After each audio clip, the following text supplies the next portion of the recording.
Bismillahir Rahmanir Rahim. Alhamdulillah wassalatu wassalamu ala Sayyidina Muhammad wa ala alihi wa sahbihi ajma'een amma ba'd. So brothers and sisters, in the short time that we have, there's only so much that we can cover about marriage. That's why I didn't use a PowerPoint, because the PowerPoint I have will be for a 7-hour course and then you get kind of restricted in all of that. So I'm going to open it up for question and answers, and I like to take a lot of question and answers, and the benefit of that is that in a short amount of time you can't really cover every aspect of marriage. So then what you get out of a question and answer is what is actually people are thinking about and what is challenging them and what is relevant to them. So that's why we can cover a lot of ground that way. So what I'm going to encourage you to do is to ask questions, and the way I do this is that no question should be taboo. Ask whatever question you want. I may not be able to answer it, I might not have an answer to it, but that's fine, right? But at least that way we'll get the relevant understanding for the specific issues that we are dealing with. So let's take some questions, and then I've got some other points to cover. Yes. So the question was that now we're in, essentially I think what you're saying is that essentially we're in a culture of egotistic behavior, fulfillment, self-promotion, ostentation, and so on and so forth. So how does one self-critique that when that's become the norm and standard? It's not entirely the norm and standard. That is what people would like to make it like that. But if we just take a step back and we start really thinking about it, I think we can discover that if there's whenever we're trying to promote ourselves not for a very specific and beneficial objective, then that means that we're doing it for the wrong reason. If we're doing anything for our self-gratification, that's clearly going to be the wrong kind of promotion of yourself. There are permissible reasons. If I run a business and I'm doing things within the Sharia parameters to promote my business, if I sell cakes, for example, or sell dresses or sell books, then I can do that. However, if I'm not selling anybody but myself, so who am I selling? What am I selling? Am I just selling me as a person? And I'm not making any money out of that. I'm not making any, I'm not trying to guide somebody out of that. So there are gray areas. There are some clearly permissible areas, and there are certainly some grey areas, and there are some totally haram areas. The grey areas are like, for example, a scholar or who wants to be an influencer. They have to be very, very careful that they're promoting that people receive guidance rather than they're promoting their personality. I can see a very grey area there, and I've dealt with that, meaning as a personal challenge.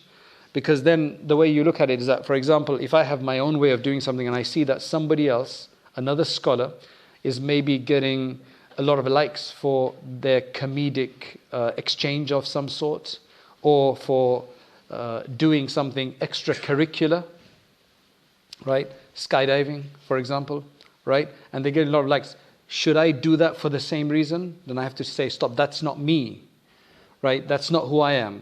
And that's not for the right reason that I'm doing that. So there are definitely grey areas with this regard. But usually for the majority of people, you must be, I just spoke about this earlier, that let's just say that you are trying to sell cakes.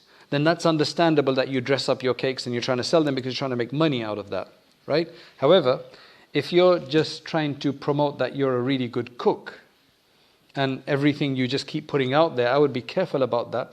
It might not be an ego thing. You might be encouraging other people and give them recipes to cook better. That would be okay. But if you're doing this just so that everybody just praises you, I'd be very scared of that for another reason, that you might even get the evil eye on your food that you put out there all the time, right? Because I think evil eye is not just physically, it's just not limited to physical distance. It could be, online as well. So it really depends on how you are. And I don't think it's that difficult yet. Once you start getting concerned and you learn a bit about ego and the nafs, then you can really self-diagnose. I think the only person who would never get this is a person who's never worried about ego, doesn't know what ego is, and doesn't know the Islamic aspects of the nafs and so on. Once you learn about that, I think it's ilm. Ilm and knowledge is always what's going to help us diagnose about these things, inshallah. Yes? Any questions? So the question is that what is the Islamic model of the husband and wife's role in a marriage. If we can reduce it down to that, husband and wife's role in marriage, is there a role that the Sharia promotes or has outlined? And what is the guidance around that? So I think in many, many aspects, what the Sharia does is that it actually provides boundaries and limits and directives. So for example, when you look at something like the political system of Islam, there's not only one model that is sanctioned in the Sharia. Rather, if you read Mufti Taqi's book on Islam politics, it'll tell you that it's actually lots of principles and boundaries and guidelines and directives that has been provided. The structure could be yours. And I think it's similar like that in marriage, although if we look at the life of Ali radiallahu anhu and Fatima radiallahu anha, the daughter of the Prophet ﷺ, the son-in-law, then we realize that the Prophet ﷺ split the outside jobs of the house to Ali radiallahu anha and the inside to Aisha, to Fatima radiallahu anha. So that's a good world, that's a perfect, you can say a perfect model to follow for in a traditional home, right? In a traditional relationship where the wife is not forced to work. The guidance is that the wife cannot be forced to work. Only in the situation where the husband tries everything and they're really struggling, then maybe she, then it would be praiseworthy for her to maybe help. But it's not required. It's never required. Man can never force his wife to work. That's just not a share. So there's boundaries like that we can discuss. Now, if we look at modern families, in some cases the wife is actually making more money than the husband. So what do we do in that situation? Does that give her justification? For example, we've got calls here, justification, or we've got calls to justify that he must then do literally half of everything in the house. If that's what you want to do, that could be permissible to do. There's nothing against that. But that's not the traditional role usually. And if the husband is bringing enough money into the house, then it depends, do they need the wife's money or not? Sometimes it could just be that they just want a career and they just want to make lots of money, but it's not really required. Does the husband then have to do half? Not necessarily, because that's not really his role. When you say half, is half of the household chores. If you look at the Prophet ﷺ, there were definitely household chores that he did. We'd have to really get into that. He did mend his clothes. However, I've been looking, he never cooked. And I don't ever see that the Prophet ﷺ cooked a dish. He would come home after Fajr, after sunrise. Is there any food in the house? Right? The wives never cooked in many occasions because they didn't have anything to cook in some cases. Right? So, yes, we do talk about that. There was just dates and water or vinegar and bread, right? In some cases. But you don't hear about that. So, however, if that's what they want to comfortably do, that's completely up to them. We have cases where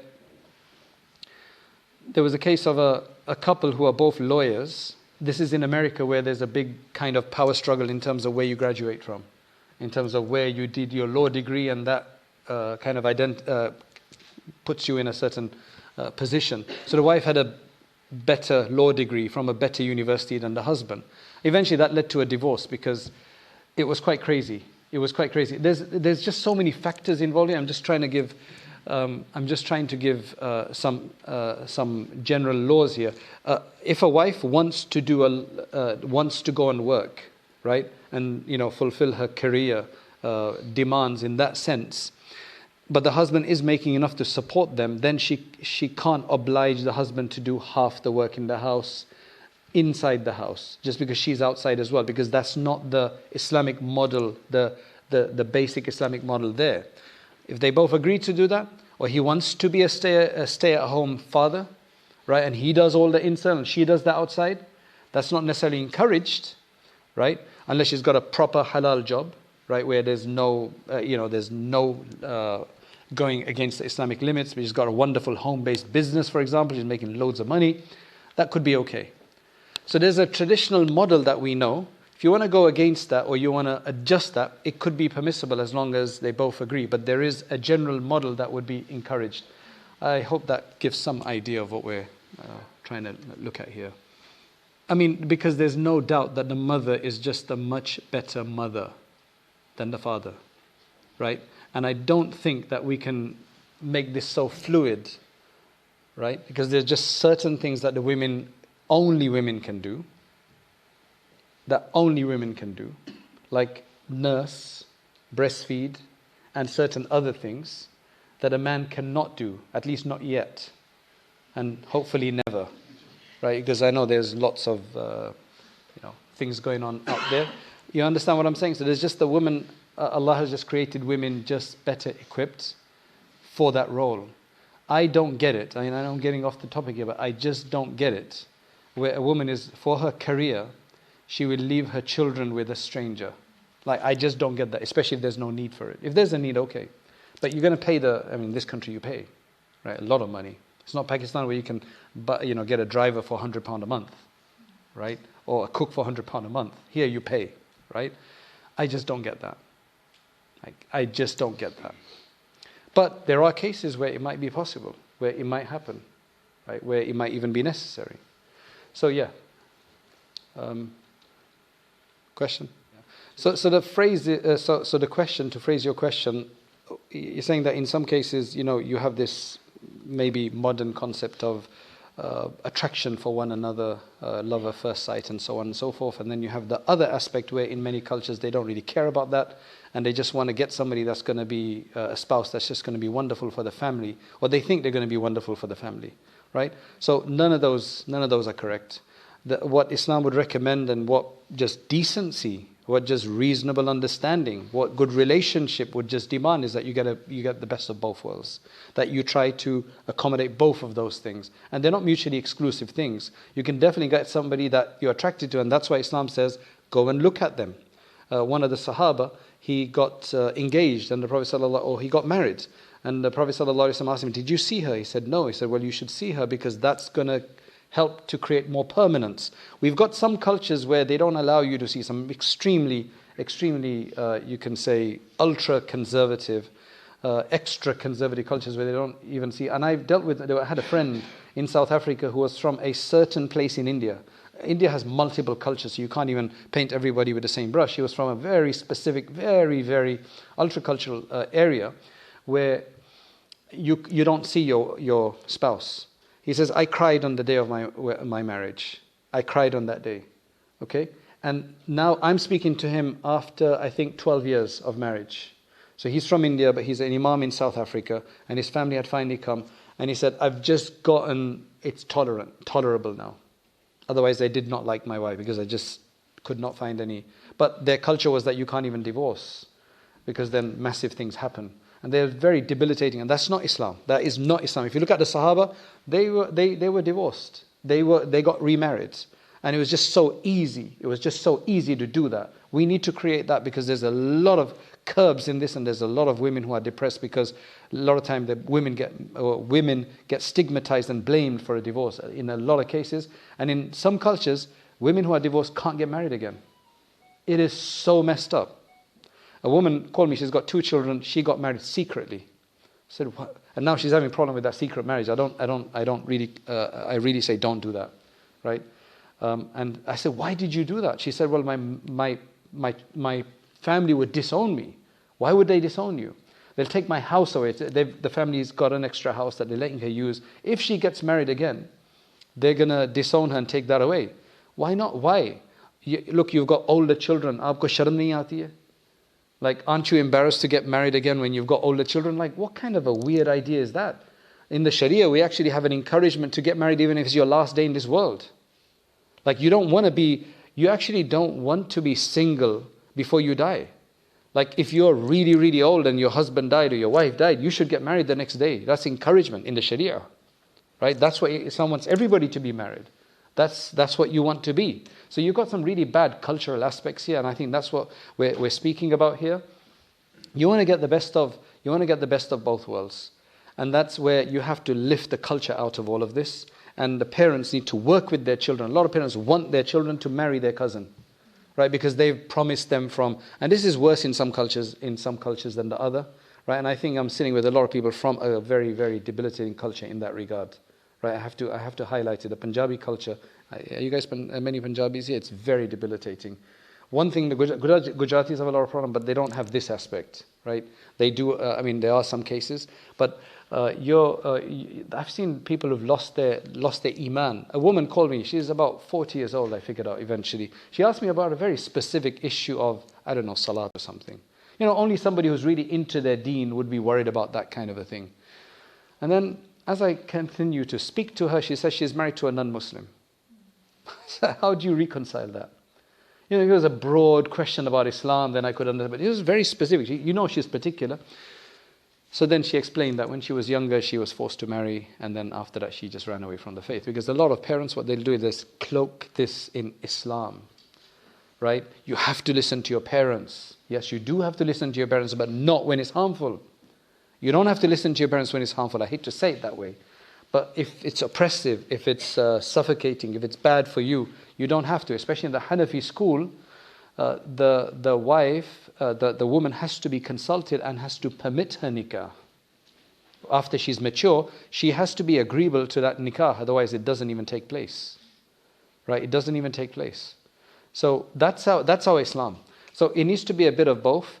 If you do want your children to marry somebody, then you need to both be on the same wavelength from a younger age and do that tarbiyah in the same way so that you can assist them and they can assist you and you can come to some agreement. You never speak about marriage. You never speak about what the likes and dislikes are. You never speak about what is good or bad. And then suddenly when it comes time to their marriage, you're like, you have to marry this person. You're not on any common wavelength. And if you wanted your culture, you should have stayed back in that culture. Now that you come to England, right, you can't help assimilate. For example, about me, there's nothing about me except myself that is Gujarati right now. Right? This shawl of mine is Yemeni. Right? This cloth is from Pakistan, but it's made in Saudi style. My watch is Japanese. My pen is American. Okay? My hat and my turban is Turkish. And my socks is it's actually Kirkland, Costco, I don't know, made in wherever. What's Gujarati about me? Do you understand? But I love the Gujarati culture, the good parts of it at least. Every one of our cultures has good parts, but they also have suffocating parts. And until you don't free yourself of that, you're going to be a major problem. But you can't divorce your culture either. That's crazy. Because a lot of people, they say that, I want to marry a convert. Great, you can marry converts and we need to accommodate them. I said, why though? Because our people come with baggage. Right? You come with baggage? Is there any converts here? No. Don't converts come with baggage? Everybody comes with baggage. It's just the baggage you don't know. So you're just a bit dissatisfied with the baggage you know. So you're like, I can escape that baggage. And a lot of time what people do is that they actually stereotype. And I really hate that. So because the people that you know who are Muslim, they come late. So like, all Muslims come late. I mean, my Turkish friends, they don't come late. My Turkish Muslim friends that I have, they don't come late. It's only the Indian, Pakistani, Bangladeshis that come late. Do you understand? Or not even all of them, I'm stereotyping, but not all of them. Do you understand what I'm saying? Never stereotype. There's wonderful Gujaratis and Punjabis and Bengalis and Pathans and, there's good in everybody and there's weird parts in everybody. So, and this modern world allows us to look at it that way. So, basically, you should get the best of both worlds where there is a functional person you're going to have, but then you're also attracted to them. And that's not difficult. That is not difficult at all. I mean, you can get that. It's just as long as everybody's on the favor and there's no pressure or force to marry somebody that you're not inclined to. In fact, I challenged somebody recently. He was complaining about a certain marriage in a family that was breaking up. And both, the couple, they were both born in England. And there is this idea among the older generation, the first generation who came here, that the girls from England, right? The girls from England, they don't look after, they're not really good for household things because they're just worried about their desserts and things like that, or their clothes and, whatever they go on about, they're saying, right? And you must bring somebody from India. So I know that family very well. I said, look, can you tell me, from not the first generation who came from India, I want you to show me that we have at least 3 or 4 people in this family who are wives that were brought from India, right? Brides brought from India. Can you tell me which one of them fits the bill you're talking about? So it's a cultural thing that they think is the case. He couldn't give me because all of those even Indian brides that came from India have all moved out. They've not been able to stay with their in-laws. So are you really serious that it's still the case even with a bride from India? No. The girls in Pakistan and India, this is postmodernism we're living in, right? And it's affected those countries as well, right? It's affected everywhere. Unless literally you go to a Mauritanian village somewhere, they've not any outside dimension, they've not had any, that I can understand. But India, Pakistan, forget it. Unless you're really from some very specific village where it's really what it was before 100 years ago. It's not like that anymore. But people don't realize that. They think that the one they're going to bring from Pakistan is going to be much superior. That's really putting down the British girls, right? That's really messed up. Like, you can't find somebody within your culture that's decent. That's why you have to go to another culture. Again, I'm not against culture. But I'll tell you something, getting married in your own culture is much easier than getting married into another culture, because already, there's already struggles of getting married to an individual. There's so many things you have to learn. You add another culture into that, there's like 10 other things or multiple other things you have to worry about. If it's the same culture, chalo, we know one another, right? At least we don't have to worry about that aspect. Because then your family has to get involved in cultural expectations. And if people are sensitive about you getting involved in our cultural, you didn't come to visit us, when somebody had a child, or you didn't come and stay this many days or whatever, subhanallah, there's a lot of stuff in that. So I would say that we're still at that level in this country, just second and third generation yet, where culture is still important, right? So we're getting rid of bad culture, we're keeping our good culture, but eventually I think it's going to become a very mixed culture, inshallah, a good one, right? Because, at home, most of our food might be Gujarati, but we cook pasta, we cook lasagna, we cook pizza, right? And that's not it. That's British culture or Italian culture coming into that already. Don't you guys all do that? Right? Then we have Moroccan harira soup, we have Moroccan tagine at home, right? We have Mediterranean lentil soup, we have hummus. I can live on hummus for a week with good bread, right? That's not very Gujarati. Do you understand? But that's where we are now, but it's still going to take some time for people. Like my father, when he travels, he has to take, he can't eat other kind of food. That's one of the biggest struggles. I have no problem, right? So it's going to take time to adjust.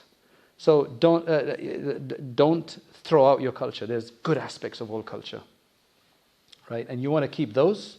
You just want to get rid of the bad aspects, and you want to assimilate other good aspects of other cultures. Turkish culture, Somali culture, Punjabi culture, Bengali culture, whatever, you can take the best out of all of them. That's where we are now. The world is a new place. Responsibility of bringing up daughters, does it specifically fall on the shoulders of the mother?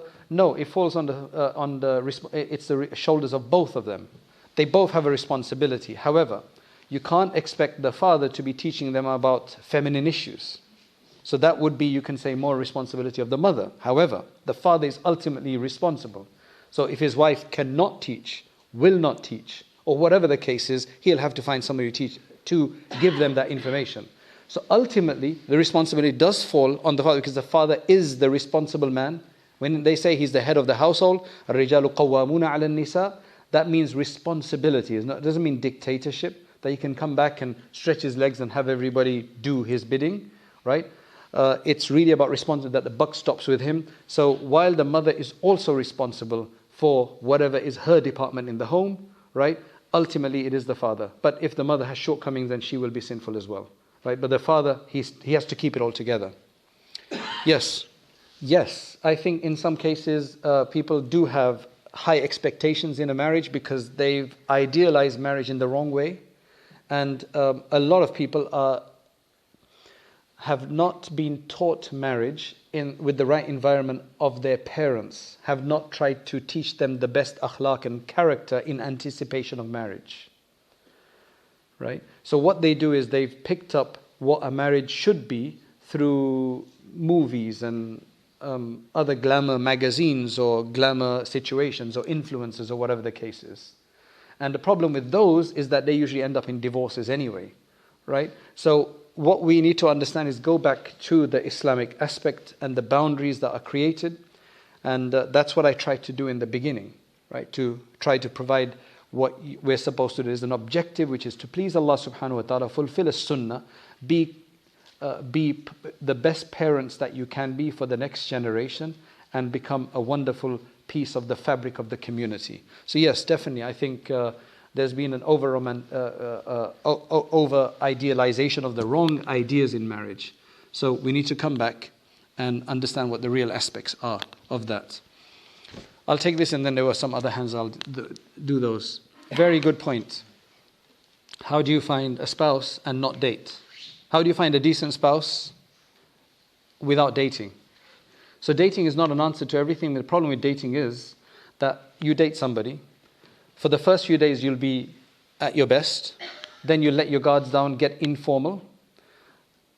My weaknesses and defects will become noticeable.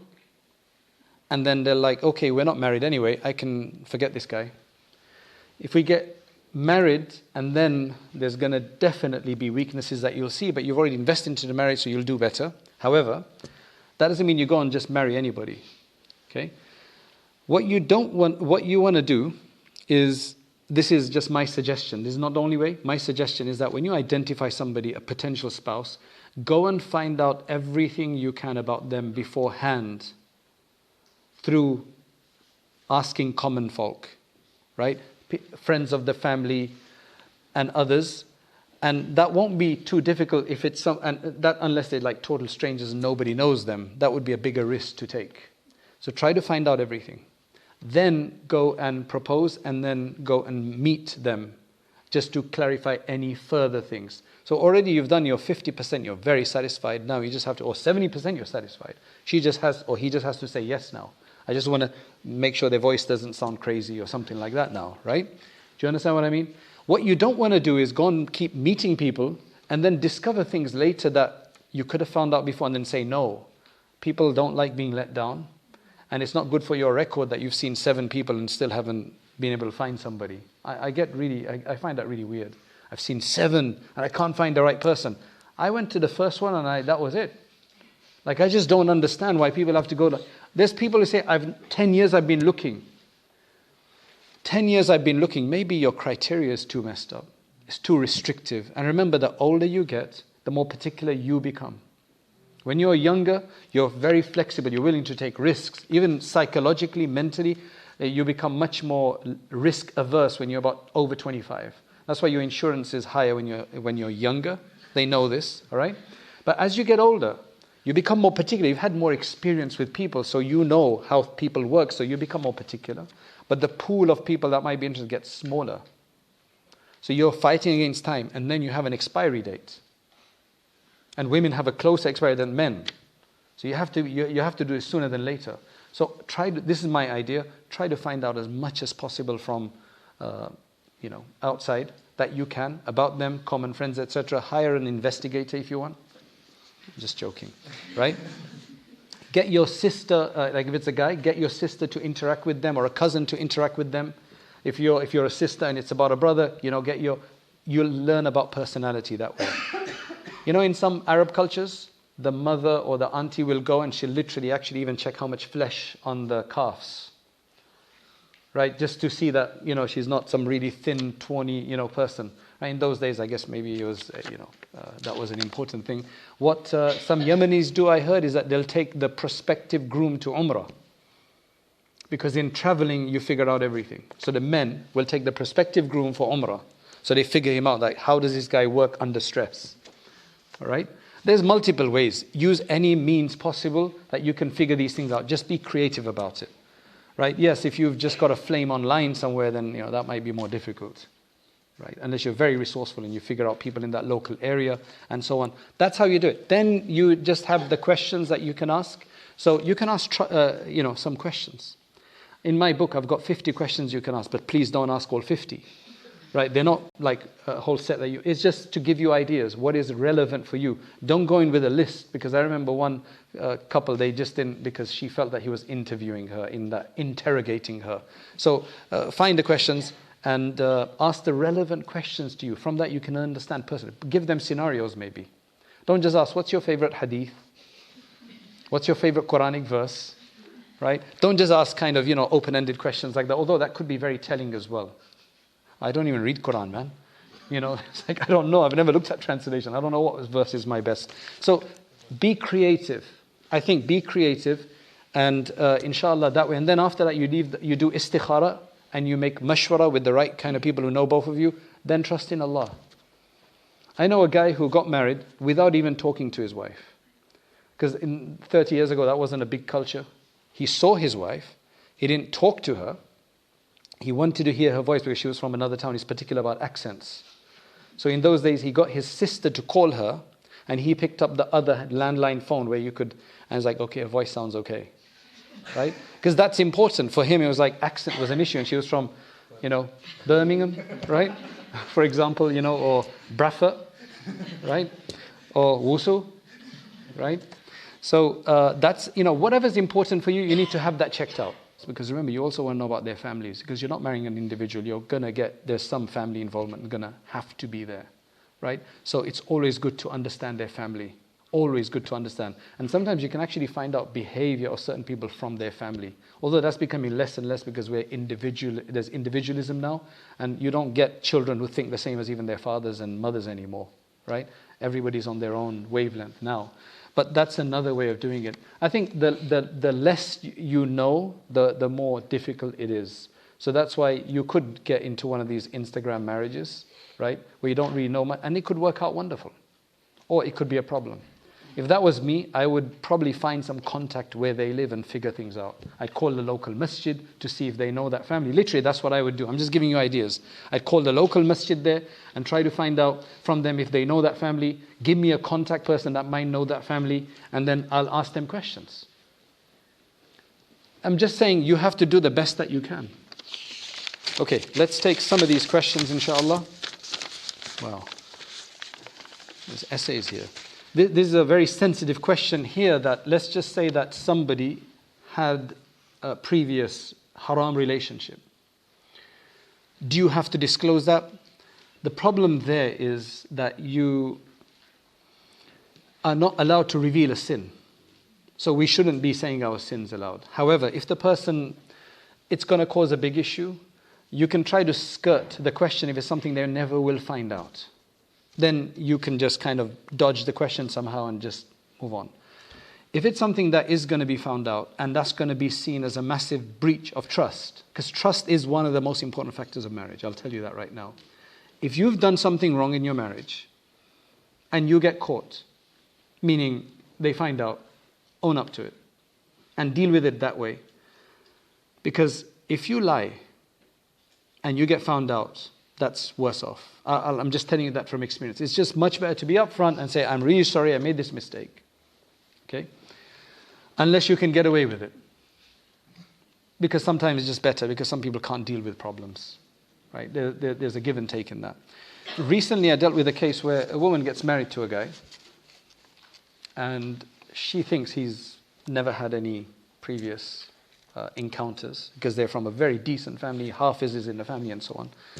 And then suddenly she finds an envelope, and in there it's from the sex health clinic or sexual health clinic or whatever. Okay. She would have ignored it, but it says sexual health. What's going on here? I find out it's for a test for STDs or whatever. Like, what's going on? She's just been married for like 2 months. And you can imagine, it just blew her mind. Like, what's going on here? So now the guy came clean. He said, look, I've had some relationship in the past, and before my marriage, I just wanted to take this test to make sure I don't have anything. Now, shaitan is there, and she's like, she said, alhamdulillah, you'd actually not consummate the marriage for some reason or the other, right? So, but I felt really bad that he hadn't told me, and he's going to put me under, he's risking this with me and so on and so forth. And I calmed her down. I said, look, this particular woman is very efficient, very particular. She's very organized. And the husband, I understood from what she's saying, is not very organized, bichara. He wanted to take the test, but he delayed. And then after that, and then he didn't even get rid of the evidence and all that kind of stuff. Just poor guy, right? So I said, look, don't discount him straight away. This is probably what it is. Don't think everybody's like you and they would have sorted it out and everything. And the fact that he had issues, do you trust him now? Right? Yeah, I do trust him. Right? Because you have to give people a chance. People have made mistakes. Right? So alhamdulillah, I think she came and said, yes, it was exactly what I explained. I said he probably wanted to take the test and he just couldn't get round to it. And he then took the test, alhamdulillah, and they're fine now. Right? So there are these kind of things that will come about, but you're not supposed to reveal. That's the idea. But if it's both ways, absolutely. I mean, it's haram, right? To reveal. But you can't misrepresent either. If it's something that's going to be found out, you have to be very careful about this. I had a case of a woman called me and she said that my husband wants to divorce me. We've only been married for, several months or something. I said, why? Oh, he found out that I had a relationship 2 years ago or something, so And I was like, I felt really bad for her. I said that, people make mistakes. So I said, okay, that's wrong. Right? Then her husband calls me. And so what's going on? Why are you divorcing your wife for? Like, are you so perfect? You may have never had an issue before, but, she's made tawbah. He says, no, that's not the real reason. That was my excuse. So what's the real reason? I don't like the way she looks. I said, why did you marry her?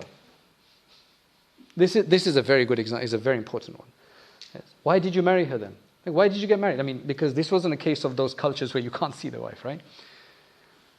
He said, because she had loads of makeup on. Right? And it was totally different afterwards. She masked herself, essentially. She had a mask on. Right? So I said, why don't you just tell her that I don't like the way you look. And you had that. He said, I don't want to make her feel bad. Can you see this whole dilemma you're going into? I said, what you're doing is wrong. You don't have to tell her that you're ugly. Right? Because she might not be. You don't like her. Right? You can just say something like, look, you had makeup on and I couldn't see you and I'm just not attracted to you. You don't have to call somebody ugly. I'm just not attracted to you. People don't have to be ugly to not be attractive. Do you see what I'm saying? I said, but tell her the truth so that she can learn a lesson from this as well, that she masked herself. That's why I think that women don't mask yourself, because you don't want that. That's no deception. You shouldn't do any kind of deception. Some people, they sell their children by packaging them, right? And he's a drug dealer, or he was a drug dealer, right? Or he still is. And they think that by getting married, they're going to sort him out. That's very, very wrong. To package yourself or your children to get married, and then there's a deception in that. You definitely don't want to do that. How to deal with having a higher sex drive than the husband? What I would suggest, if somebody has a higher sex drive than their husband, they should have a conversation. They should have a conversation. Relationship within a few months of your marriage should be eventually to such a degree that you could discuss anything. I know some of these things take a bit longer, right? But eventually you need to come to a level where you can discuss this. Now, I don't have the details here of what that means. Like, what does that, how many times a week and so on. Because if the husband is not even obliging once a week, that's a problem, especially at the beginning of marriage. That's an issue. Maybe he's got an issue or whatever. So there could be a lot more to this than meets the eye. Now, if the husband is providing a service twice a week at least, right? And that's still too less, then have a conversation. Now, the husband might not want to get into the full act, but there's other ways of fulfillment that the husband can oblige, right? So think of that way. Like, you don't have to go the full way. You can use other means and so on and so forth. Or is it, again, I don't know enough details, but a lot of the time, I'll tell you, since we're on this topic, a lot of the time what happens is that the men are selfish and the women don't want to take part, and the men are complaining that she's constantly refusing and making excuses like, I don't want to have to wash my hair, I don't want to have to have a shower, and it takes too much. Usually what I tell the men is because you guys don't know what you're doing and you're very, very selfish probably. A lot of men, they don't know how to please a woman. Like, literally, they don't understand foreplay. It's in our religion. Our fuqaha and jurists and hadith have spoken about this. The West didn't know a lot of this. I don't want to get into that. It's in my book. The West didn't have a female orgasm. They didn't know what that was until the early 1900s. The doctors literally used to give females orgasms with their fingers to get rid of anxiety. That's why they developed the vibrator. It's crazy, it's stupid. It sounds weird today. Over-sexualized world we're living in. Check the history, it's there. Islam has known about all of these things, and Muslims have known. If you look at Ibn Qudama's book and the hadith about this, is very, very clear. One of the hadith says that the best woman is the one who's extremely chaste, but extremely adventurous when it comes to with her husband. Right? There's clear hadith, it's in my book. There's a whole intimacy section in there about. So I'll just leave you with one thing for the men. Right? The reason your wives don't enjoy it is because you're selfish and you're just fulfilling yourself and you're giving, and she's made to feel like an instrument. Right? I'm being very blatant here, right? Because a lot of marriages are on the rock because of this. They're not satisfied. So that's why I've dealt with cases where they're coming up with small issues. And you know, when you've had that experience, like, these can't be issues of breaking your marriage. What is the real issue here? And then you eventually discuss is sexual frustration. But they're not willing to speak about that so openly. So this is a suggestion from a friend of mine. And it works, right? I've said that to a lot of people. I think it's in my book as well. Men should wait for their wife to complete twice before they finish once. Then you'll have no problem. They got something in there for them. And they'll be more than willing. But if there's nothing in there and it's just your satisfaction in terms of the men, there's a problem here, right? When it comes to, you know, the wife having a higher, then I need to understand what exactly is going on. I need a bit more information on that, okay? In terms of premarital counselling, should sexual expectation and such behavior, and please write legibly, man. Sexual expectation and such be discussed with him? No, I don't think so. There's one convert once. I was in Canada, and there's somebody wants to speak to you. So she's a convert, had been through a very bad background, you can say, come through that. She's like, Shaykh, you guys need to make an AIDS test obligatory for a marriage. So I thought about it, and I said, I don't think it's that big of an issue yet. And I think now they found cures. I mean, this was a while back, right? But should there be STD test that the husband or wife must take? I don't know. Do you think it's that time that we should kind of encourage that or obligate that? I think in Turkey they do that already. So. Is it? They do that? Because it's getting quite bad. It's getting quite bad, subhanAllah. I just got a call the other day. This guy, he said there's a woman that he hooked up with somehow. She approached him in the town centre. And she works close to where he is, and they'd been online contemplating marriage. And one day she just decides in lunchtime to come and visit him at his house. And he said, it was a mistake, but I said, okay, I was about to go to work. And she comes in, but she knew exactly what she wanted to do. Can I give you a hug, please? And then hug, and within a few minutes it was all done and dusted, and now she's pregnant. And can she have an abortion? I said, well, let her call me. Like, I can't give you the answer, you know. He was distraught, very, very distraught. It's the sexual freedom and looseness is just really, really bad. That's something to think about on another level anyway. Okay, next question, please. So I don't think sexual expectations, no. That's going to be a very tough discussion. And then they could easily lie. Like, you're going to say, I want it 5 times a week. Like, there is a woman, she had a child, and then after that, it must have been several months after that, she said, he wants it 5 times a week. My question was like, what are you feeding him? Right? That was just But, as I said, what I discussed earlier has got a lot to do with it. It's about compassion and thought for the other. If both couples... Right, one of the adab is that if both couples are worried about the other's satisfaction, that will make life a lot easier. You'll get your satisfaction in that. But that's what you need to be concerned about. Yes, narcissism is very difficult to get rid of. So what it is that I've dealt with a number of questions regarding a husband mostly, or a wife, who does X, Y, and Z. So I say that, tell his father. He doesn't listen to his father.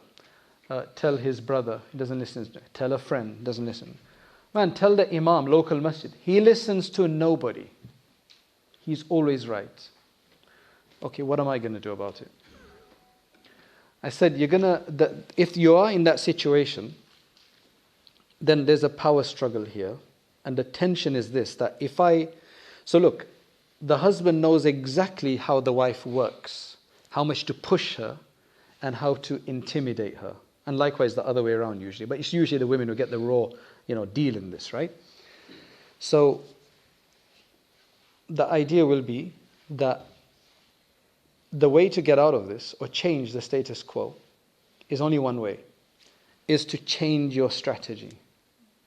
So you can no longer just keep nagging the way you were or protesting the way you were, because he already knows that. That doesn't work. You've tried it for 5 years. It doesn't work. So come on. It's not going to work. What a lot of people are waiting for, they're not willing to take a stand. A stand means, okay, I'm not having this anymore. I'm going home. That's already been dealt with in a number of cases where the guy is going to say, you are divorced. Basically, I'm going to divorce you. I don't need you if you're going to do that. Now, this woman wants to stay in the marriage. Question is he genuinely sincere about that? They usually make it out that he is. So then she's scared about that. But then there's no way out of it. Then do sabr. But if it's so lacking, if it's so difficult, you have to take a stand. There's a woman started calling me about 7 years ago. They were still sleeping together. And there were some big issues that they could not resolve, right? Well, she's already called me about after 10 years of problems. Finally, she's asked somebody. I said, look, you're going to have to take a stand. No, I'm too scared. I said, well, there's no other option. He doesn't listen to anybody. She's tried to bring everybody in, but it doesn't make a difference. I said, you're going to have to take a stand. You're going to have to do a gamble here. Take a stand and see if it works. Oh, but what about if he divorces me? I said, there's no other way. You either change the tactic and use soft power to overcome him. Women have soft power, they don't use it sometimes. Right? They use the wrong type of power. So sometimes you can actually win somebody over with soft power. They don't use that. So they try the same old things and think that there's going to be a miracle. Right? Allah is only going to answer if you make an effort and use different tactics. Okay, then I don't hear from her for 2 years or something, calls again. Now, I think, so she calls me after 2 years and the situation has worsened and I'm telling her, look, you're going to have to take a stand. Only you can do this. Nobody else can make a decision for you or change the state. You've already tried everything. I'm still too scared. Finally, she calls me again after another 2 years. We're not even sleeping together anymore. But I'm scared of divorce. I said, well, there's no two ways about it. Sometimes the divorce is the better situation. Other cases where they've taken a stand, yes, some has ended up in divorce. But in other cases, it actually got better. The husband was just threatening. He loved her enough or loved the family enough to not let it go and actually forced him to change. That's why what I've started doing in my bayans and khutbahs, I literally asking people, is there anybody here who is always right and never wrong? Anybody? Who's always right, mashallah, because I'm looking for that person. That's the person we're talking about. So you don't have to reveal yourself, but if you are a person who thinks they're always right, then you are causing a lot of problem to others. That's a narcissistic personality. The only way you can overcome that is through a different strategy, soft power, or ask for a calamity. A lot of these people will not sort themselves out unless a calamity hits them from Allah and then they get humbled. You don't want that way, right? So if you are a narcissist, if you are always right and a narcissist, then are you waiting for a calamity? I've seen a person who was very arrogant in a sense, and then eventually he got a sickness, very debilitating sickness. He became such a humble guy. Is that what you're waiting for?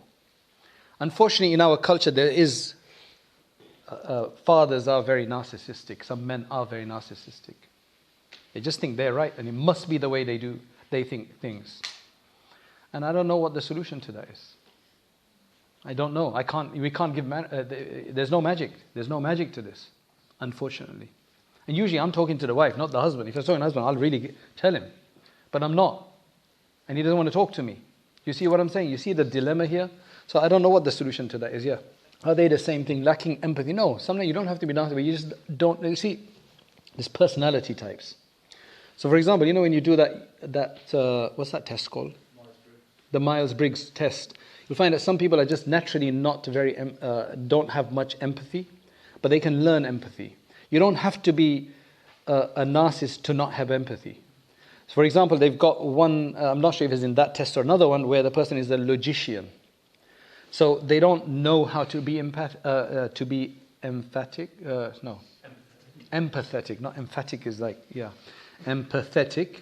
However, given they do learn quickly.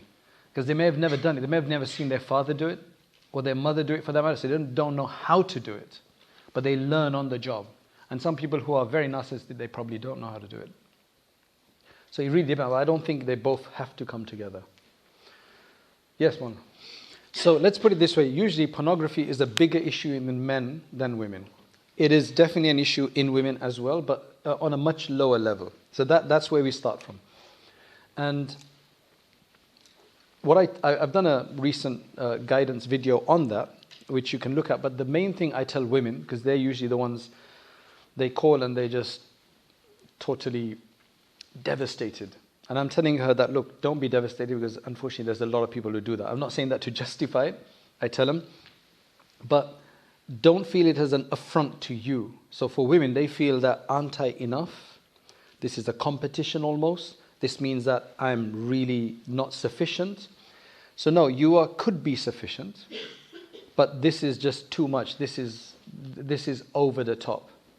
And because it's so easy to access, 100 years ago, if anybody wanted to do something, you'd have to go out of the house and find someone to do something with.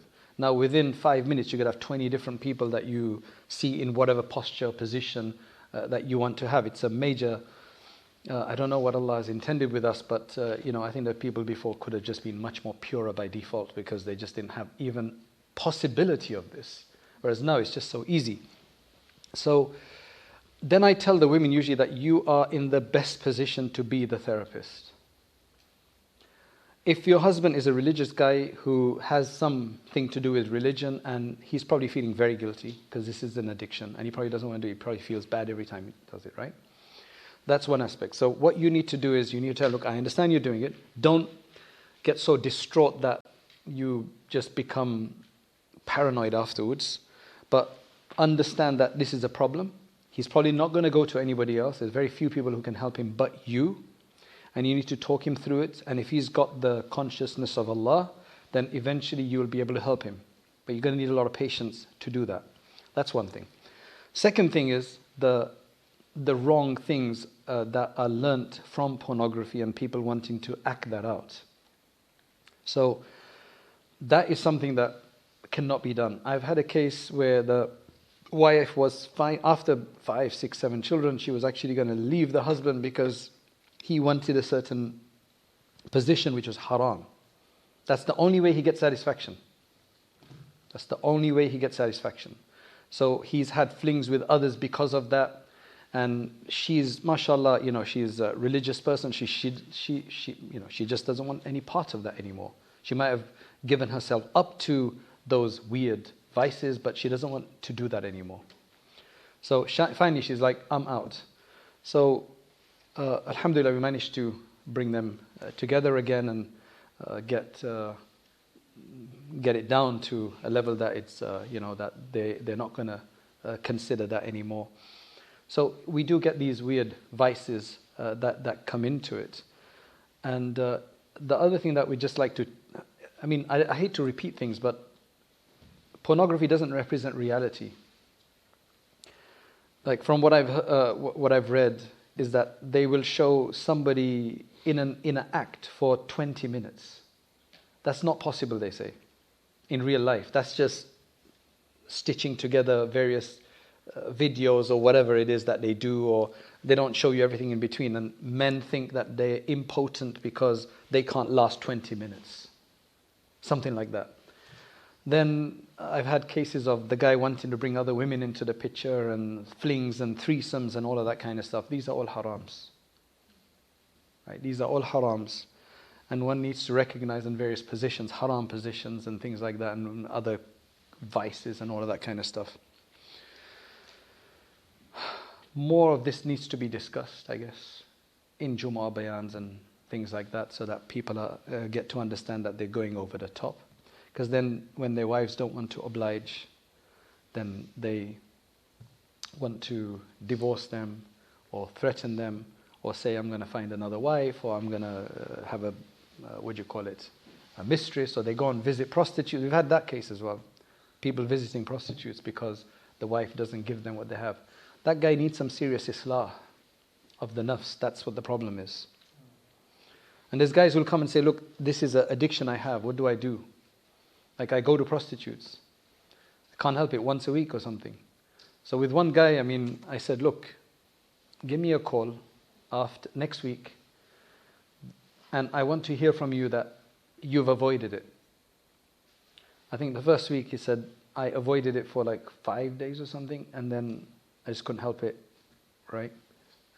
He was honest to me. Alhamdulillah, the next week was better, the third week was good. Then after that, I lost touch with him. But if you've got that kind of a problem, you want to get out of it, confess to somebody and tell them to supervise you. Tell them, I want to report to you. And start some dhikr. Start a dhikr regimen. It's the only thing. Love of Allah is the only thing that will help you. Addictions are really, really bad. So the only thing that I found that people is, if you get consciousness of Allah, then, because Allah, you're conscious of Allah, that's the only thing. Otherwise, it's a very difficult one. Anyway, I can't go into it too much right now because, we've got other questions. But there's also a website, I think, protectmygaze.com or something, or Purify Your Gaze or something, that takes you through a pay-in system. Yeah, so if that works, that's great. But get help. Any questions on this side? How much does a person need to have? Like, if we want to give a list of things. So, while salat is important, but marriage can survive without salat. Right? Hate to say it that way. But if somebody doesn't fast or pray, but he's got a decent character, that marriage could still survive. His relationship with Allah has definitely got a problem. But if we're talking about characteristics and advice specifically related to marriage, it's about, for a man's perspective, the ability to earn and provide. That's one thing. Number two, to care and compassion. And number three, sufficient knowledge of the required responsibilities of what he's responsible for education, upbringing, tarbiyah, and all of that. I think that's probably, because look, the Prophet ﷺ said, I am the best of you to my wives.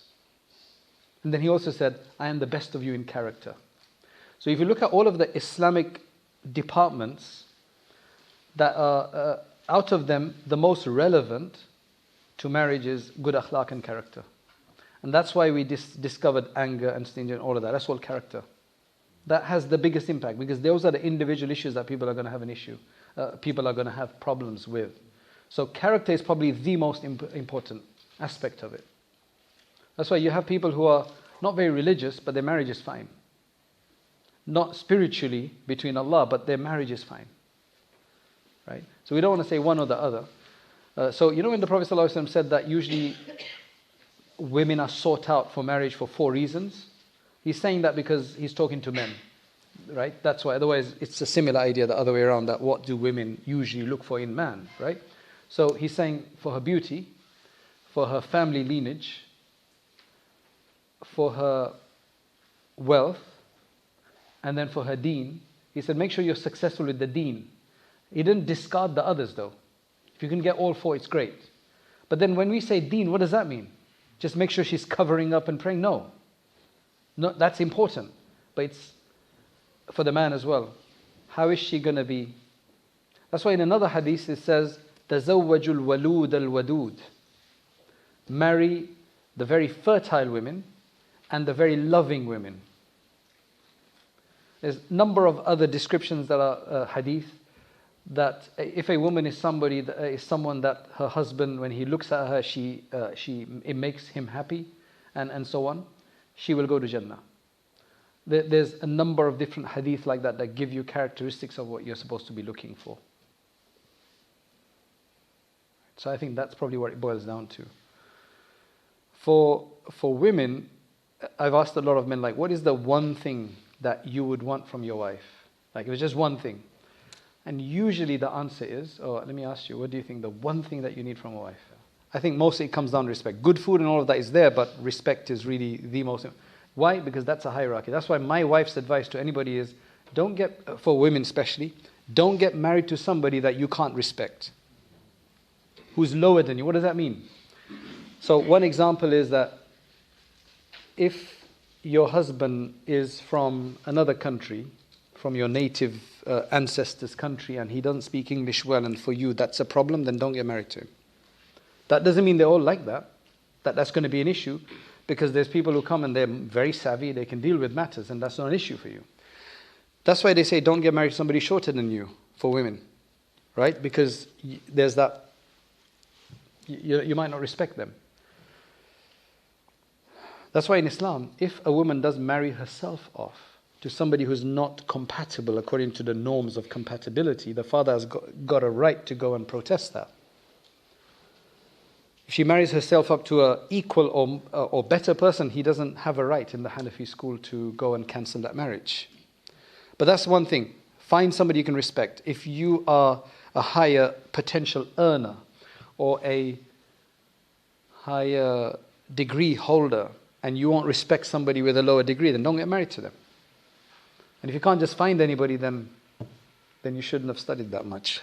I don't know, what else do you say? Do you understand? It's just, that's why they say the wife should be 7 years, some people say 7 years younger, because women start losing themselves earlier than men do. And there's lots of these other social factors, physiological factors. They all make sense to a certain degree. Typical question on culture. That's a very important question on highlighting the rifts in culture and the pressures of culture. So what the question is that somebody wants a very simple nikah or doesn't want certain things to be there. How do you deal with that? Now that would depend. The answer to that is, and the family wants some kind of big glamorous wedding and wants to spend lots of money and waste money and all the rest of it. What do you do in that situation? Very difficult one. That depends on your personality and your family. So for example, I push back, and I had no problem in pushing back too much, because they know I'm a very independent person who asserts his way. So I managed to, but in some cases I did it in a strategic way. For example, I had this thought that we're going to go to another town to pick up the wife, so you take, because they've invited the family, so you take, there's this tradition that you go with a whole group of people, 50 people or whatever it is, right? Now, I didn't want any of my extended family members to not be in hijab when they went. Like, I don't want them to be without hijab. So, I could have, imposing it on them would be difficult. So, what I did was, I said, while I was sitting with my aunties, I said, you know what? I want everybody to have a certain style of dress on. And it'd be wonderful if you can come up with something, including the head covering that everybody could wear and they can all look the same. MashaAllah. They took that on board.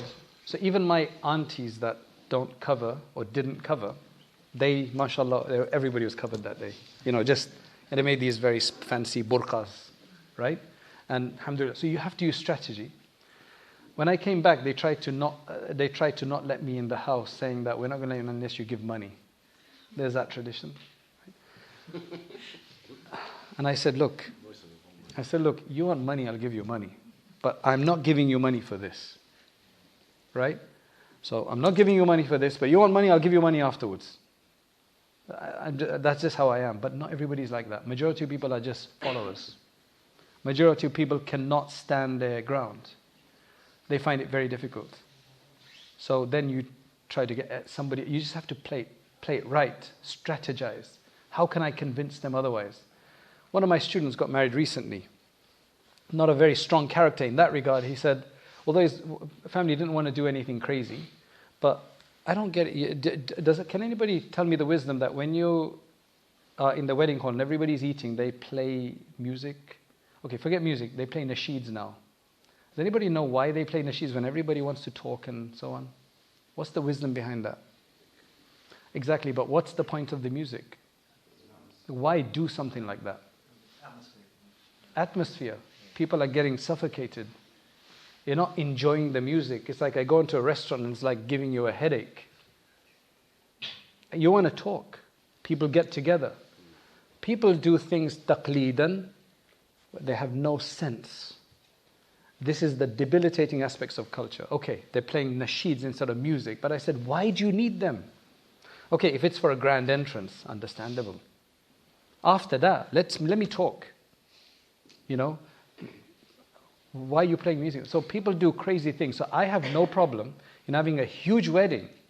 Permissible, absolutely permissible. Spend thousands, feed 10,000 people. Nothing haram about that. As long as it's not to show off, not to copy somebody, and you're not doing it with overburden where you're going to be suffering for the rest of your life. You got the money, you got to know a lot of people, you can feed 10,000 people. But don't do stupid things in there. Like, don't do stupid things in there. Don't do things that are not practical, not reasonable. Do things because they make sense. And if everybody can think, but the problem is everybody can't. There's a certain standard that's been set and everybody has to do that. But not majority of people are followers. There's only a few radical people in each community. If they go wrong, they're really messed up. Right? Because they go against the grain. If they go right, alhamdulillah, they can do a lot. So stand up for yourself. I think there's more in that. Having said that though, you do need to play along with your family on permissible things. The only place you cannot negotiate is on haram things. But anything which is permissible, you might want it simple, but they want to, mashallah, okay, let's not make an argument about that. That's what I would say. So I wouldn't have a problem with that. If you can't really change everybody, you can't convince them, let them have their day as well. I've had a case where the poor woman, she called me, she goes, we are married now, but we're not, rukhsati nahi hui abhi, like they're not living together, and the father has prohibited the son from intimacy. So, and he's trying to listen to his father. I said, that's really bad for the parents to even do that. Once you're married, you can do what you want. So absolutely, you can go. Your father can't tell you not to have sexual intercourse. Once you've done nikah, you've given him the key. You can stay in the house. It's your wife and your responsibility. And especially you've got a sex drive, then what are you going to do? Like, here's a cake. You can only look at it. It's just not right. And I don't know how parents can think that way. They're living in another world. They're living in they've come from a non-sexualized world 50 years ago, where it was like that, and you could. But now you can't. Do you understand? So that's unreasonable. You have absolute right to go and be with your wife. Maybe just try not to have children quickly, That's what I can say. Right? But yeah, it would be permissible for you. I don't think the father has a right to tell you not to have sexual intercourse. That's not right. When you have to obey your parents, it's in halal things. If he's trying to stop you from even a mustahab thing, if you do, it's not going to encroach on them, then you're allowed to do them. With all politeness though. If you find somebody with good character but who doesn't pray, what should you do? Well, you have a choice. Right? All I would say is this. There's some guys, they're like, I found a girl, she's beautiful, she's everything. She just doesn't wear hijab yet. But inshallah she will. I said, look, do you really want to take that risk? It's up to you. Right? Because remember, love is that you find a few qualities and you think, that's it. That's it. You want to get a package. So I'd rather be safer than sorry. Because this could go either way and then you're just going to be constantly waiting and then she's going to be pressured or whatever. Likewise, the other way around. So, yes, the marriage might be fine, but what about concern for Allah, religion and children? Exactly. That's right. I mean, I'm not encouraging that marriage. Maybe this is a question based on what I said. I'm not encouraging that marriage. I was just saying that to try to highlight that akhlaq is one of the most important aspects of a marriage. Just like the ulama say that if you've got fairness and justice in a society and kufr, that society will run better than one that has iman, but no justice and fairness.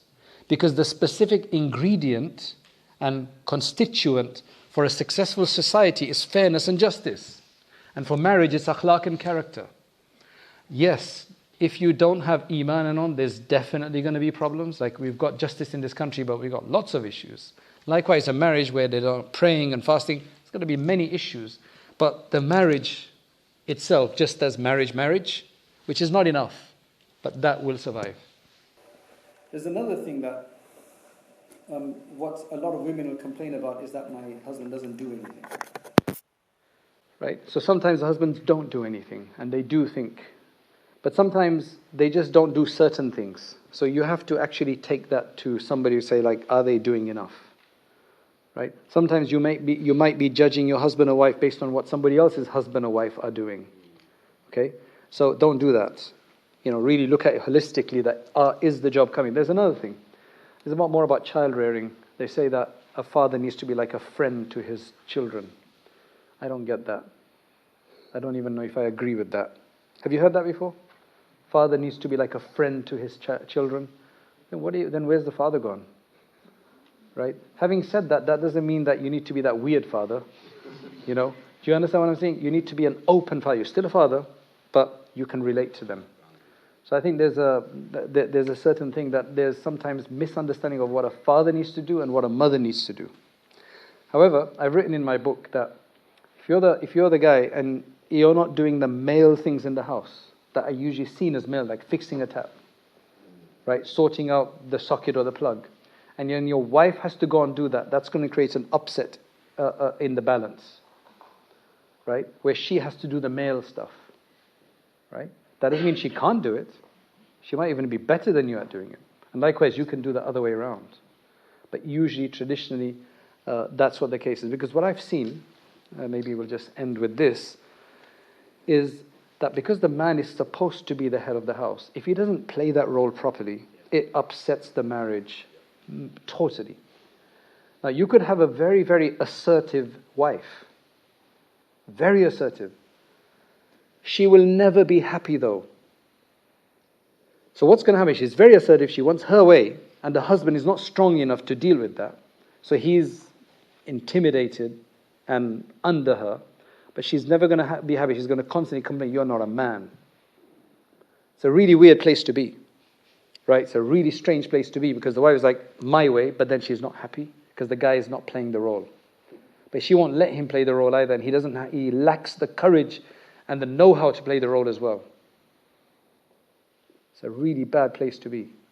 Now, in some cases, that can still work, right? Where the wife is like, okay, I'll deal with these matters. In most cases, haven't you seen that the children are more scared of the father than the mother, right? And the mother's like the go-to person. I've seen a minority of cases where it's the other way around. The mother runs everything and they're more scared of her than the father. They'll escape to the father. He's the refuge. But to be honest, in some cases, what we have is that the father is the oldest child in the house for the mother. She literally takes all the burden, and she has to look after him like an older child. So we've got multiple occasions, multiple kind of models. Yes, brother. How to go for namaz. Yeah, there's lots of stuff. There's lots of stuff. It's just the wrong expectation. But sometimes the husbands do take more time in one thing than the other, and they do miss out on certain things. So it just depends. Like there's no, you'd have to like really talk to somebody reasonable in your family. It doesn't have to be a scholar that, look, this is what they're doing. Do you think that's enough or not? And then try to correct your view. Because if you are feeling undercut by this, it's just going to cause more problems in your marriage. So go to somebody that you trust to have a reasonable understanding. And as I said again, try to get help sooner than later if you've got problems. Now, don't go and start asking for help for every small issue. Try to resolve that yourself. However, if there's a persistent issue that's giving you sleepless nights, essentially, then go and get help sooner than later, because what's going to happen is this. We don't have a board, but it's very very easy to understand this. It'll be too difficult to set it up in good time. I'll just show it on the picture, right? On the thingy. So let's just... Can you see this picture here? Essentially, it's a straight line. Husband is on one side, wife is on the other side, right? They've got a little issue, so there's a little dip there. Small issue. That means, imagine that if I've got a little issue with the wife, I'm in a little trench. I'm in a little dip. Because it's such a small one, we can easily come out and sort it out. If you don't sort it out, you're going to have another one, And then it's going to get deeper, deeper, deeper, deeper, and then you're going to be submerged. Now for you both to climb out and sort it out is much more difficult. The longer you leave it, and the more issues, because they'll all pile up. It won't be one issue. That will lead to other issues. Eventually you're going to get so entrenched on both sides that you're going to become like, and you'll be able to see this one. You see that? Yeah? That's where you're going to be. In your own trenches, you just can't even see one another. You can't see anything. You're both against one another. You might be able to hear them, yeah. Right? Climbing out of that and then filling that up to get back, that's a very good depiction to understand. You don't want to get that far. How far are you getting? You see that it's getting worse by the day. Go and get help. And people don't want to because they're embarrassed. People are going to find out, man, this is going to be worse. You're going to end up in divorce. Everybody will know. And your children's life is going to be punctuated with a massive divorce. So I didn't talk about children right now, but that's why your children are going to be. So you really have to think about this. You know, a lot of the time what happens is, one thing I've noticed is that if my in-laws are a bit weird, right, they might be, I take that out on my wife. She's a reflection of them. So I keep complaining to my wife that your dad did this, your father's doing this. Don't do that. If she's not that, then try to separate the two out. A lot of people do this. They reflect all the bad qualities of their in-laws onto their wife, where she's innocent. She's trying her best. Don't conflate that. It causes massive issues in marriage. It causes massive issues in marriage. Your in-laws might be jerks, fine. You're married to this girl, right, who's decent. Or the other way around, you know. Don't do that. Always look at the good qualities. Otherwise, there's so many things that you can. And then, especially if you have children now, why would you want to mess it up? Because you don't want to be divorced with children in the picture. Then that's a whole other malicious, gives rise to so much other malicious acts in there. So, treat your wife as an individual. And if she has problems, let's just say that you are a very easygoing, delayed procrastinator, and she's on the ball and everything, and you just find that she's like overbearing. And look, you're going to have to learn to live with that. You meet halfway. Or you're the efficient guy, always on the ball, and she's the lazy, laid back, and that just bothers you a lot. Look at the overall picture. How's it going? Look at the overall picture. Has she got some goodness in her or not? You can't have everything perfect. That's God's challenge to you. Are you going to fail in God's challenge? Because you wanted perfection, which is impossible to get. This wife of yours will be perfect in paradise, inshallah. And that's where you're going to end up. That's why my book actually covers divorce. Because divorce is a reality. People need to know how to do it. Sometimes, you know, when I'm conducting a nikah, I will actually speak about divorce. And you know what some people say, like, why are you talking about divorce? Exactly, why are they saying? The reason I speak about it is that because, you know, in a nikah ceremony, you get people there who never come to a masjid, who never listen to a bayan. They never come for a bayan anywhere else, but they'll come here because it's a nikah khani, you know. So they need to hear this, that one divorce is more than enough. You don't give 3 divorces. Tell 10 people of your family that 1 divorce is enough. They think it's 3 is enough, and then that's a point of no return. They just knock out 3 straight. So there's a lot more to cover, but I'm glad you guys had a lot of questions, because then we were able to discuss. Otherwise, I had a lot of other things to speak about. But yeah. Okay, Jazakallah khair. What I will mention is I was going to talk about a love bank account, right? So every husband and wife, because remember, marriage is not a ritual, and marriage is not a set of do's and don'ts, and it's not just reduced down to a few rights. Okay. So for that, what you need to do is have a love bank account. Who's got one of those? I mean, you can get them online. Who's got a love bank account and a balance in there? Yeah. I mean, you don't know? Anybody got an account? Anybody got a balance? I know Ismail does. Yeah, you have to obviously put deposits in there. I mean, you can't once you get there. It's a love bank account. What do you put in there? Deposits? Like what? It's a love bank, so there's deposits in there. Has anybody got an account? No? It's like, you know, Starling, Monzo, you can sign up online. A joint account. No. What this is this. I'll tell you what it is. It's essentially that if I do anything over and above what's expected of me, then what I'm doing is I'm actually creating a love bank balance in this invisible bank account between us. Do you understand? So if one day I bring flowers for my wife, it's not an expectation. What I've done is now what's the benefit of that? After 2 days, I might have a little misunderstanding. Shaitan comes along after every misunderstanding, like, oh, he hates you, or he's got someone else, or Shaitan just exaggerates the whole thing. Now, if you've got that balance, she's like, no, 2 days ago he bought me flowers. You can't hate me. Do you understand? Or yesterday he took me out for a meal. Or you might say that, oh, you know, she made that my favorite dish, or something like that. So this is where you go beyond what's the normal expectation, and you show empathy and love and contribution and all of the rest of it. You're adding to the love bank account. Now the love bank account requires constant deposits for it to be healthy. You can't just deposit once and then after that expect it to last forever. Like, for example, any dentist here? Any dentists? MashaAllah. So now tell me, tomorrow's Sunday.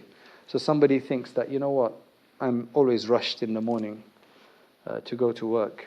Then I have to even take my coffee to work, in a cup.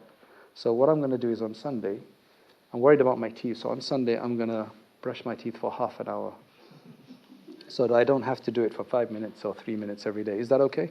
It won't make a difference, yeah. So it's harmful. That's actually harmful. It's probably harmful to brush your teeth for half an hour, I'm assuming. So there's nuance there. But you understand what I'm saying, right? It's a constant, you have to give constantly. And now, so for men, right? So generally women like flowers. So if he bought you flowers, you'd be happy, I'm assuming. Unless you hate flowers, right? But what about if he bought you the same flowers every Friday that he brings you every Friday? It's like, here you go. Same old flowers every Friday. Would that be still nice? Unless you really like those particular flowers and they... Yeah. It's just that gifts are a surprise. There's a surprise element in a gift. So if the guy is just like, I have to do this, I have to buy flowers from Tesco every year, that's going to be a problem. So now, however, if every week is actually... Okay, you might get some score in that, right? But if he went and found different flowers every week, wouldn't you get a bigger balance? Right? So it's that kind of a thing. And believe me, once you start doing that, it really contributes to your marriage. You get a lot more bandwidth out of that. You get a lot better out of that. Do that. Always be thinking about the other partner and what you can do for them. Right? That's one of the best advices to finish this talk on, I think, inshallah. So love bank balance, everybody get an account. Okay? Naam? Okay. Jazakallah khair. Let's make a quick dua. اللهم أنت السلام ومنك السلام تبارك يا ذا الجلال والإكرام اللهم يا حي يا قيوم برحمتك نستغيث اللهم يا حنان يا منان لا إله إلا أنت سبحانك إنا كنا من الظالمين. Ya Allah, have mercy on us. Ya Allah, we ask you from your special grace. We ask you from your generosity. We ask you from your love. Oh Allah, we ask you from your forgiveness. Forgive us our wrongdoings, our heedlessness, our negligence, our laziness, our transgressions and our sins. Oh Allah, we ask you to forgive sins that we remember, and especially those that we have forgotten about, and especially those sins that have now become part of our life and we no longer even consider them sins anymore. Oh Allah, we ask that you forgive those sins that have brought darknesses in our homes, that have taken the blessing and the barakah away, that have taken the love away, that has caused conflicts with one another. Oh Allah, we ask that you grant us beneficial knowledge, that you grant us the true understanding of love for you, O Allah, and for your Messenger sallallahu alaihi wasallam, and for all of those that we're supposed to love. O Allah, those of us here who are married, bless them in their marriages, grant them righteous children and progeny until the day of judgment. And O Allah, bless their relationship and make it like the relationship that your Messenger Muhammad sallallahu alaihi wasallam had with Aisha radiyallahu anha.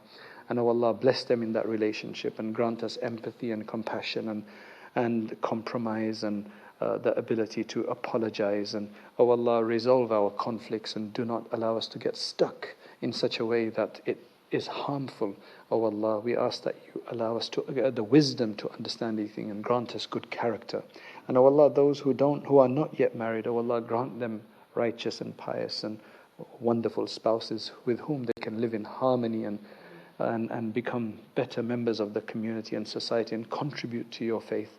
Oh Allah, we ask that you grant us all suitable and pious and righteous partners, and make them the source of gladness for our eyes and our happiness, and allow us to unite together in paradise and be together in paradise. Because what is paradise without a spouse? Oh Allah, grant us righteous spouses, grant us and make us of those who are the imams of the righteous ones. Make us imams of the righteous ones. Oh Allah, bless all of those who've attended this program, and especially those who've organized this program. And oh Allah, allow this to help to secure a better community for individual families and individuals who are better connected to you, make for better families, and better families make for better community and society. Oh Allah, allow this to be accepted for that. Allow this to be enhanced, and protects us from all the pitfalls and the ills and misrepresentations and misunderstandings and the wrong kind of ideas about marriage. And oh Allah, grant us true understanding and show us the truth as the truth, and allow us to follow, and show us the wrong as the wrong, and allow us to abstain from it. Subhana rabbika rabbil izzati amma yasifun wa salamun al mursalin walhamdulillahi rabbil alamin. The point of a lecture is to encourage people to act, to get further, an inspiration, an encouragement, persuasion. The next step is to actually start learning seriously, to read books, to take on a subject of Islam and to understand all the subjects of Islam, at least at their basic level, so that we can become more aware of what our deen wants from us. And that's why we started Rayyan courses, so that you can actually take organized lectures on demand whenever you have free time, especially, for example, the Islamic Essentials course that we have on there, the Islamic Essentials Certificate, which you take 20 short modules, and at the end of that, inshallah, you will have gotten the basics of most of the most important topics in Islam, and you'll feel a lot more confident. You don't have to leave lectures behind. You can continue to leave, to listen to lectures, but you need to have this more sustained study as well. Jazakallah khairan. Assalamu alaikum wa rahmatullahi wa barakatuh.